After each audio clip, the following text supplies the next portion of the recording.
అదే RTV app వార్తల్ని క్షణాల్లో చదివే అవకాశం ఉంటుంది. ఒక న్యూస్ పేపర్, ఒక టెలివిజన్ ఛానల్ మీ చేతుల్లో ఎప్పుడూ ఉంటాయి. ముస్తఫా భాస్కర్ రావు గారు తెలుగు తమ్ముళ్ళందరికీ మనస్ఫూర్తిగా మరొకసారి అభినందనలు, కృతజ్ఞతలు.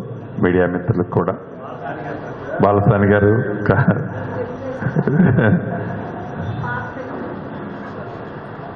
ఈరోజు ఖమ్మం జిల్లా తెలుగుదేశం పార్టీ ఆఫీసులో కీర్తిశేషులు నందమూరి తారక రామారావు గారికి భారతరత్న ఇవ్వాలి అనే స్లోగన్ ఏదైతే ఉందో దానికి నా వంతుగా నేను కాంగ్రెస్ పార్టీ ఎంపీ అభ్యర్థి ఖమ్మం రఘురామరెడ్డి గారు సంతకం పెట్టడమే కాకుండా పోస్ట్ కార్డు కాన్సెప్ట్ని పోస్ట్ కార్డు కూడా వేయటం జరిగింది. ముమ్మాటికి నందమూరి తారక రామారావు గారికి భారతరత్నకి 100కి 100% అర్హులు. అప్పుడు ఇంక నేను రాజకీయాల్లో కాదు కదా, ఇంటర్మీడియట్ చదువుతున్నాను. ఇంటర్మీడియట్ అయిపోయింది. ఒక రాజకీయంలో కొత్త తరాన్ని తీసుకొచ్చి రాజకీయాన్ని ఇలా కూడా చేయొచ్చు, 4 గోడల మధ్యలోనే కాదు ప్రజల్లోకి వెళ్ళి రాజకీయాన్ని నేను చేసి చూపిస్తానని ఆనాడు నందమూరి తారక రామారావు గారు సామాన్యుని కూడా ఎమ్మెల్యే చేయొచ్చు, ఎంపీ చేయొచ్చు, మంత్రి చేయొచ్చు అని రుజువు చేసిన ఏకైక నాయకులు నందమూరి తారక రామారావు గారు. రాజకీయ చైతన్యాన్ని ఆనాడు ఉమ్మడి ఆంధ్రప్రదేశ్లో రాజకీయ చైతన్యాన్ని, అంటే అంతకుముందు రాజకీయం ఎట్లుండేదంటే, అంతకుముందు ఒక్కసారి ఇందిరా కాంగ్రెస్ పార్టీ ఏర్పడ్డప్పుడు కాంగ్రెస్ విడబడి ఇందిరా కాంగ్రెస్ ఏర్పడ్డప్పుడు కొత్త తరం రాజకీయాల్లోకి వచ్చింది. దాని తర్వాత మళ్ళీ కొత్త తరం రాజకీయాల్లోకి తీసుకొచ్చిన మహానుభావుడు కీర్తిశేషులు నందమూరి తారక రామారావు గారు. అంతేకాదు అనేక సంస్కరణలు తీసుకురావటమే కాకుండా ప్రతి పేదవాడి పక్షాన, ప్రతి పేదవాడి పక్షాన, ప్రతి దళిత గిరిజన మైనారిటీల పక్షాన, బీసీల పక్షాన ఉన్న ఏకైక వ్యక్తి నందమూరి తారక రామారావు గారు, కీర్తిశేషులు. ఇప్పటికీ వారిని ఎందుకు గుర్తుపెట్టుకుంటున్నారంటే వారు చేసిన మంచి కార్యక్రమాలు. అధికారాలు వస్తుంటాయి పోతుంటాయి, రాజకీయ నాయకులు వస్తుంటారు పోతుంటారు. గతంలో కూడా ఇదే వేదికగా చెప్పాను, నేను మళ్ళీ చెప్తున్నాను.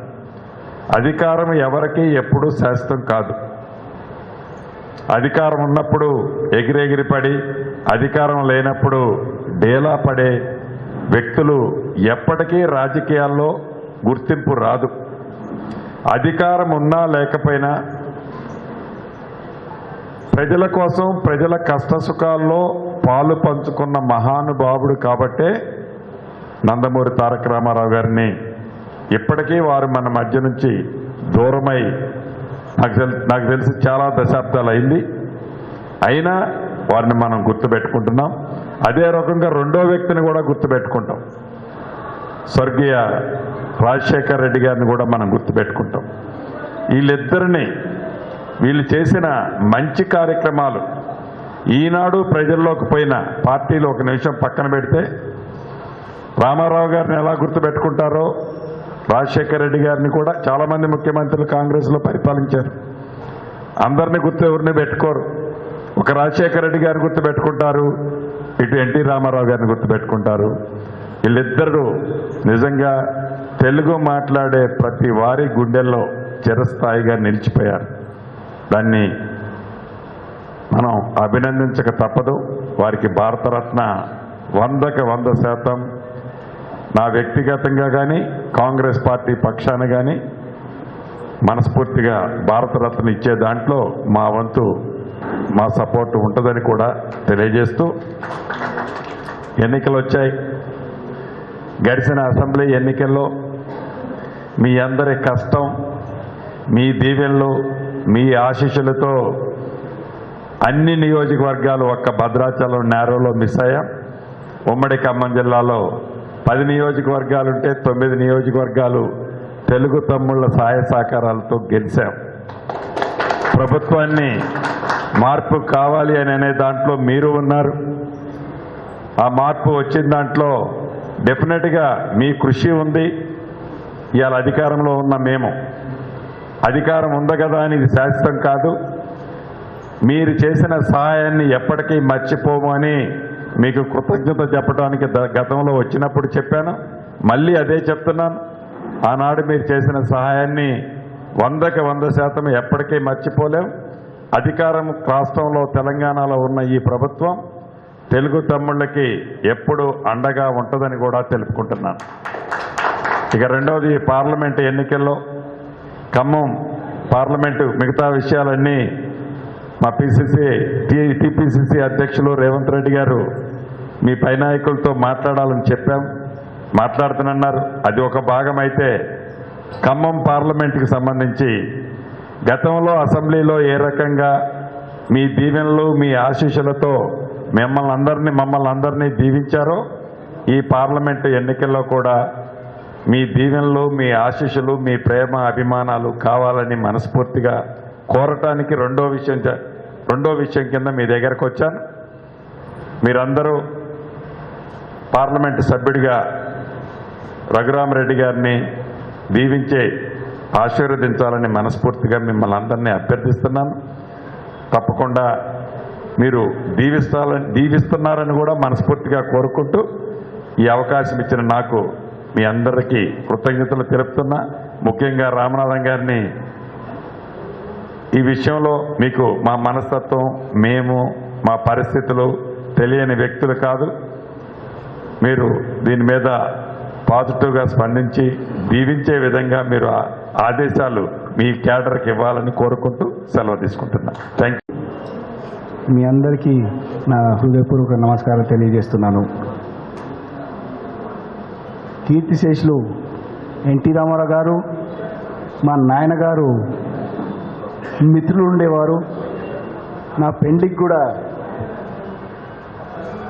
కీర్తిశేషులు ఎన్టీఆర్ గారు వచ్చారు.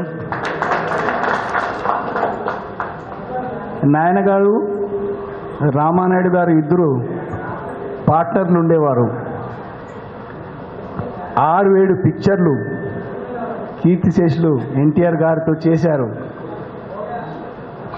వారి కుమారుడు బాలకృష్ణ కూడా నా క్లాస్మేట్ నిజాం కాలేజీలో. ఇప్పటికీ రెగ్యులర్ టచ్లో ఉంటాం మేము. మన మంత్రివర్యులు శ్రీనివాస్ రెడ్డి గారు చెప్పినట్టు తప్పగా పార్లమెంట్లో భారతరత్న గురించి పూర్తి స్థాయిగా మద్దతిచ్చి వచ్చేటట్టు చేస్తానని శపథం చేస్తున్నానండి.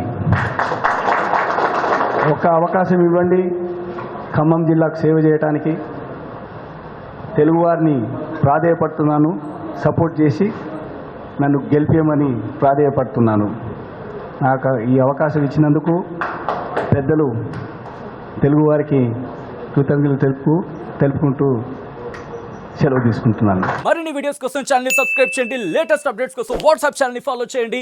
అండ్ లింక్ డిస్క్రిప్షన్ లో ఉంది.